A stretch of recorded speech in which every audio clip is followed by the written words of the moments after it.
ঠিক জেনে ওঠা হলো না কেন শেষ পর্যন্ত তোমায় পাওয়া হলো না।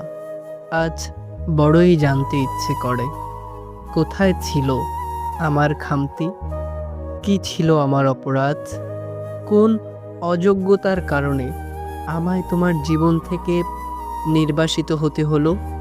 আমি জানি তুমি এখন অন্য কারো মায়ায় নিজেকে জড়িয়েছ, অন্য কারো পৃথিবীতে তোমার এখন নিত্য বসবাস।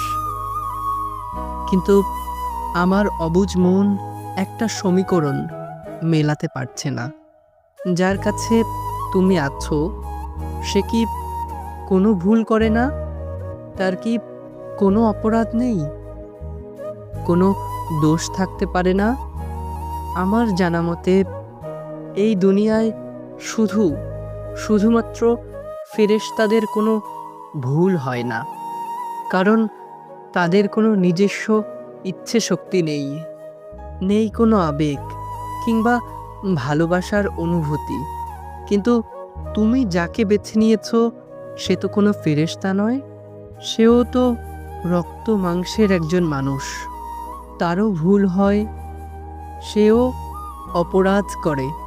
তাহলে প্রশ্নটা ঠিক এখানেই, যদি সে দোষ, ভুল, অপরাধ মানুষেরই ভূষণ হয়, তবে সেই একই দোষে দুষ্ট হয়ে সে তোমায় পেল, তাহলে আমি বর্জন হয়ে গেলাম কেন? আমাদের দুজনের মাঝে পার্থক্যটা তাহলে কোথায় ছিল? আমি কি তবে এতটাই দুর্ভাগা? আমার ভালোবাসা তোমার কাছে পৌঁছানোর আগেই তা অপরাধ হিসাবে গণ্য হলো? হয়তো উত্তরটা কোনোদিন পাবো না, তবু এই প্রশ্নগুলো আমার দীর্ঘশ্বাসের সাথে মিশে থাকবে সারা জীবন।